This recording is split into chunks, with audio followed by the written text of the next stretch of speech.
Everything you wanted to know about microgreens from seed to harvest.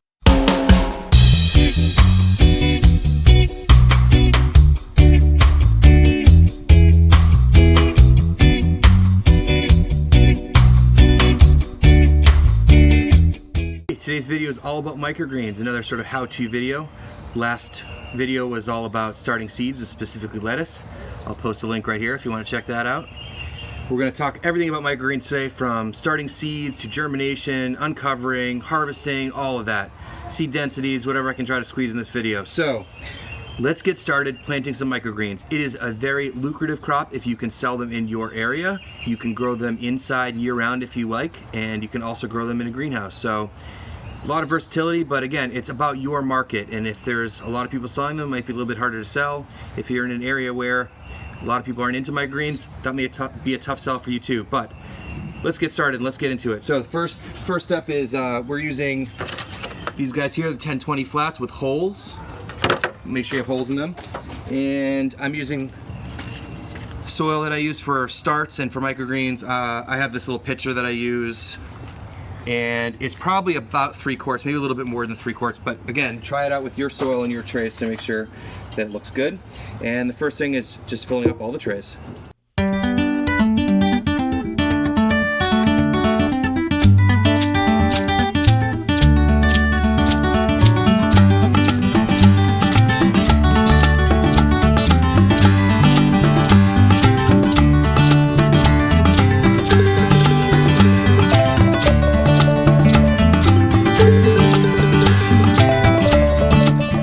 Soil nice and leveled out, and now I'm going to use this guy. This is a tamper, very DIY, just the same size as the tray. Got a little handle on it. You can make this out of pretty much whatever, and it takes just a second per tray.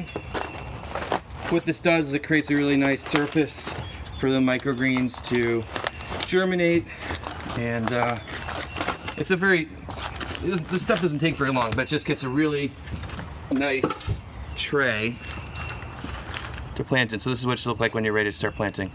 So after you get that all set, we're going to do an initial watering.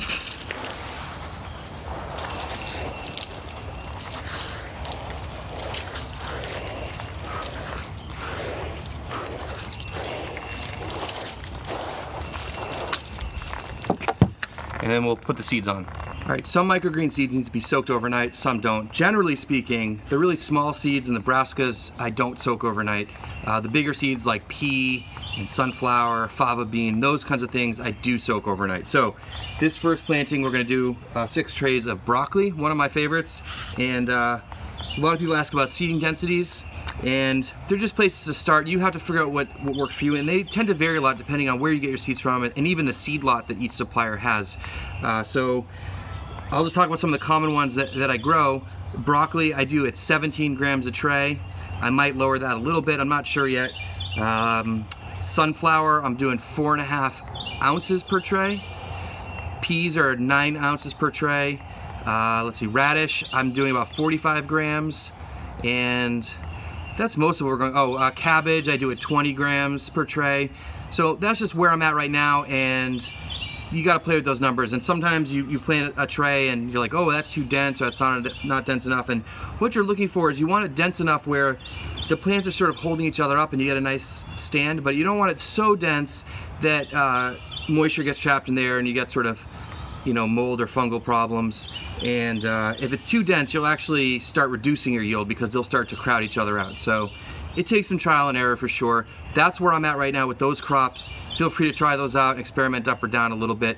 But anyways, so with the seeds that you don't soak, for example, these are broccolis, all I'm gonna do is, I already weighed out enough for each tray, and you just sprinkle them evenly over it.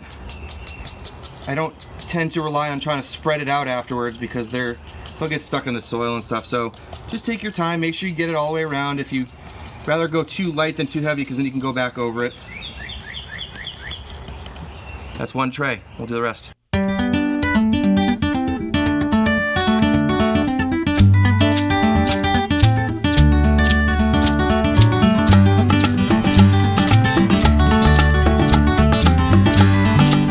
So all the seeds have been put out for these trays, and now we're just going to water them in.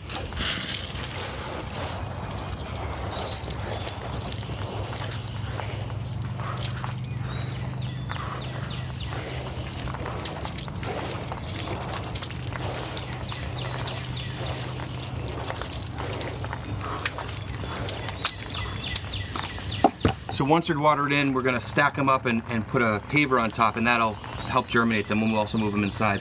I really only like to stack them 3 high. Some people go as high as 4 or maybe even higher. I just found to get much better germination with 3 trays high. And as long as you have the space for it. And then after you stack them, I put the same trays, but with holes on top. And then we put a paver on top. Got these at Lowe's, they were like $2.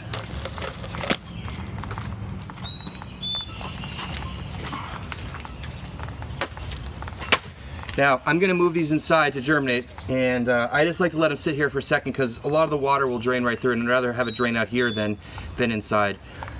So, a lot of people ask me about where I get my seeds from. I get them from 2 places. One is True Leaf Market, and the other one is Mom's Sprouting Seeds. I will put the links to the description down below. Also, I try to post a lot of links in the description for tools and stuff that I'm using in the video. So for example, if you like this watering wand, I have links to all the different pieces, and it's very customizable. You can just get all the parts in the description down below. All right, so now we're done with those broccolis. Let's start on some sunflowers. This is one of our favorite crops. Our customers love it. Good yields. The only downfall with sunflowers is dealing with the hulls, but it's just one of those things you gotta deal with. So I soak these seeds overnight.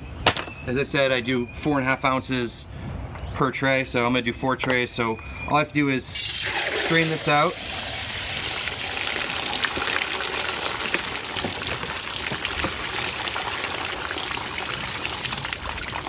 Just using a regular strainer. On this scale, this is about all you need. And then I just like to rinse them just a little bit. Whoop.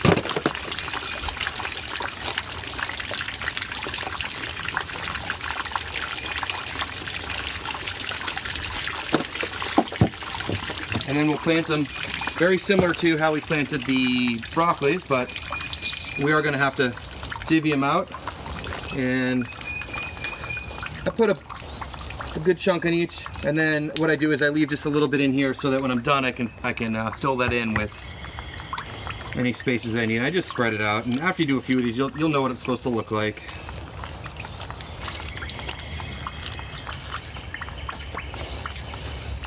Just spread them out.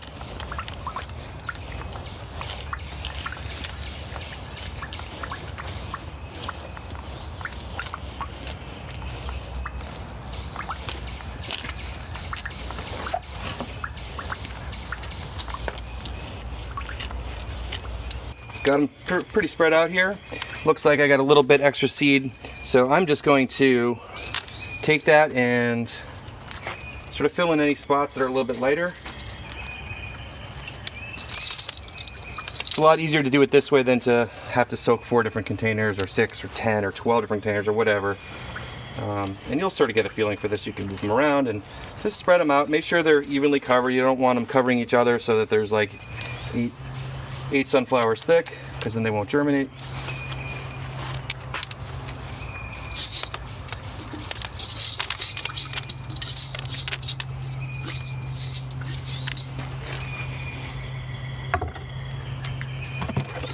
And then we'll water them in just like we did with the other guys.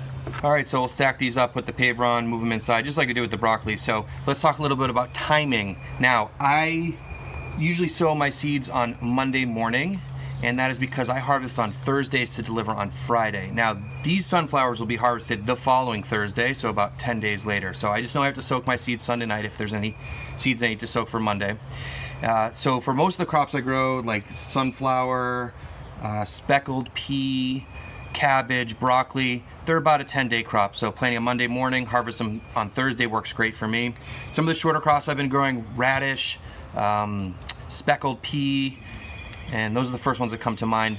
Those take about 7 days, so I'll probably start them on Thursday to harvest the following Thursday. So that's just been working for me. Now those times will definitely vary depending on if you're growing them under lights, how long the lights are on for, the temperature and humidity, if you're in a greenhouse or you're inside, that sort of thing. So don't hold me to those numbers in your context, but that's what I've been doing, and that's been working pretty well for me. Here's a stack of sunflowers we planted on Monday morning. It's now Friday morning. Usually takes 3 or 4 days depending on the temperature and what kind of seed that you started. So here's a stack. I usually keep them on a different rack, but it's hard to film in that little area, so I brought it out here to show you. And the first thing we do is take the brick off. And it's covered with a tray that has holes. So you can see all the seeds have germinated. And because we're doing this inside, I use the flats that don't have holes.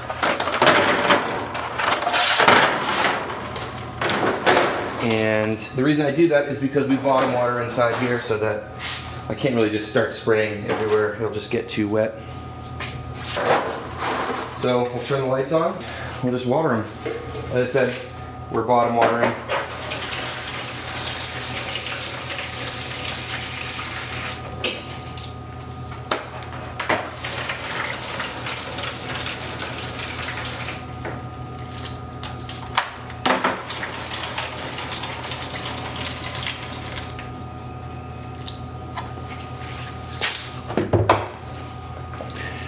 And there you have it. I gotta uncover the rest of them. One pro tip is if you're doing it on a rack system like this, if you are doing sunflowers, make sure you put them on the bottom. The hulls tend to come off while they're growing. And so if they're on the bottom, they'll fall on the floor and not on the other crops. So I put the sunflower on the bottom, I unstack the rest of the trays above for the week, and we'll just keep an eye on them and water them as they needed. The other thing about bottom watering is nice is you just pop it up. When it's dry, you get a little bit of water. Pretty straightforward. They do tend to require a little bit more water in the first few days. So these are the racks that we grow all of the microgreens on and do starts inside, kind of our nursery.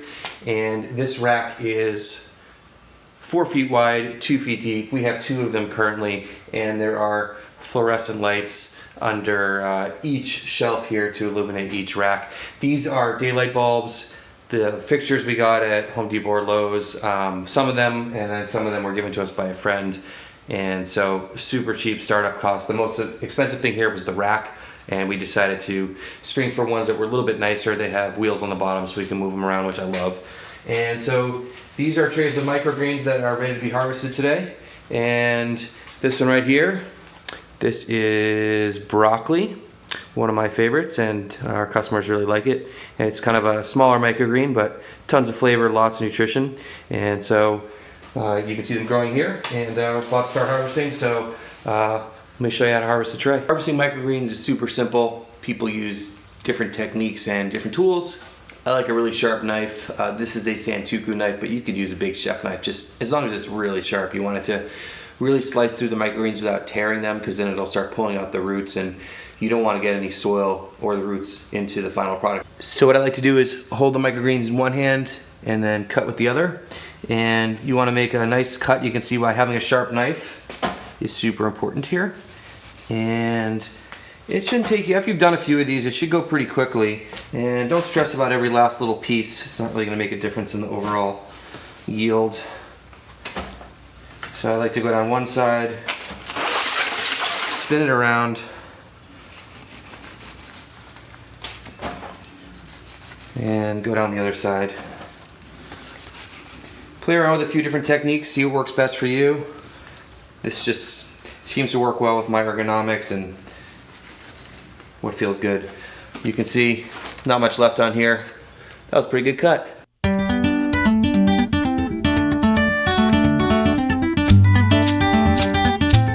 Now that I have those microgreens harvested, I need to package them. And hold on one second, let me just turn this water off. I'm filling up the bubbler because the next microgreens that I'm going to be harvesting today are sunflower shoots, and we do wash those. It's the one microgreen that we do wash, and the main reason is to get the hulls off of the shoots. So we're set up over here. The broccoli shoots were a little bit damp. Usually they're pretty dry, but today they were a little bit damp. So I just put them on the drying screen just for a minute or two and fluffed them up a little bit, try to get a little bit of the moisture off. And we're going to go ahead and package them.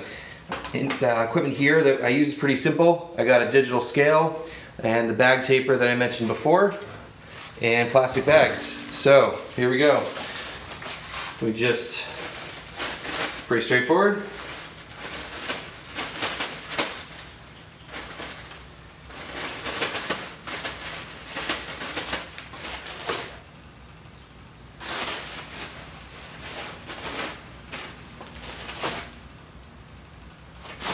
Alright, so one thing with the bags is I like to leave a little bit of air in there so that the microgreens don't get squished. So fold it up like this, grab at the top, and then give it a little spin like that and see how it creates a little nice and tight and gives a little bit of airspace in there.